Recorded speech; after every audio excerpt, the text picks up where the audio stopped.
ভূপেন বৰাক লৈ বিজেপিত কোনো বিদ্ৰোহ নাই। মই যি কম বিজেপি কৰ্মীয়ে তাকেই মানিব। ৰঙানদী অথবা বিহপুৰীয়াৰ পৰা টিকট পাব ভূপেন বৰাই। ভূপেন বৰাই টিকট পাব দলে মনোনয়ন কৰিছে।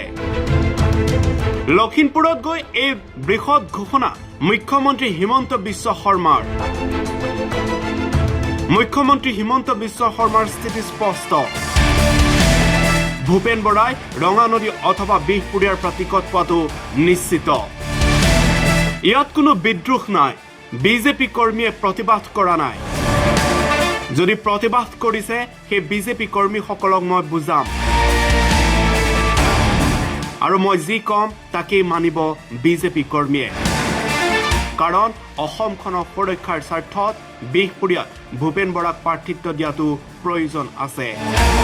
এই বিস্ফোৰক মন্তব্য কৰিলে মুখ্যমন্ত্ৰী হিমন্ত বিশ্ব শৰ্মাই। লখিমপুৰৰ পৰা এই ৰণদংকা বজালে বিজেপি কৰ্মীৰ বিৰুদ্ধে। মুখ্যমন্ত্ৰীৰ এই মন্তব্যৰ বিপৰীতে ইভিএমত কি হ'ব ভূপেন বৰাৰ ভাগ্য, সেয়া সময়লৈ অপেক্ষা কৰিব লাগিব। বিদ্ৰোহ প্ৰশমনৰ বাবে মুখ্যমন্ত্ৰীৰ এই হুংকাৰে কিদৰে গ্ৰহণ কৰে তৃণমূল পৰ্যায়ৰ কৰ্মীয়ে।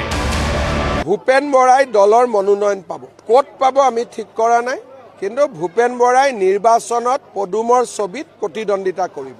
কোনো কতো মই যিটো কম চব কৰ্মীয়ে সেইটোকে মানিব। ইয়াত একো বেলেগ কথা নাই। আমি সকলোৱে জানে যে আমি এটা ব্যক্তিগত স্বাৰ্থৰ ওপৰত অসমখনক ৰক্ষা কৰিবৰ কাৰণে লাগি আছো। সেইকাৰণে বিহপুৰীয়া হওক ৰঙানদী হওক, মই আৰু দিলীপ শইকীয়াই নীতিন নবীনৰ অনুমোদন ক্ৰমে যিটোৱে সিদ্ধান্ত ল'ম সেইটোৱে সকলোৱে এটা শব্দও নোকোৱাকৈ মানি ল'ম। ক'তো নাই, কোনো বিদ্ৰোহ নাই। এইটো আপোনালোকে, মইতো চবকে লগ পাইছোঁ, মোকতো কোনেও কোৱা নাই। এইটো আপোনালোকে অলপ চেষ্টা কৰিছে যে বিদ্ৰোহ টাইপ এটা দেখা দিয়ক। ইয়াত কোনো বিদ্ৰোহ নাই। মইতো আশীৰ্বাদ যাত্ৰালৈ ইয়াত আহিম, কোনোতো বিদ্ৰোহ নাই। সেয়া সময়ে ক'ব।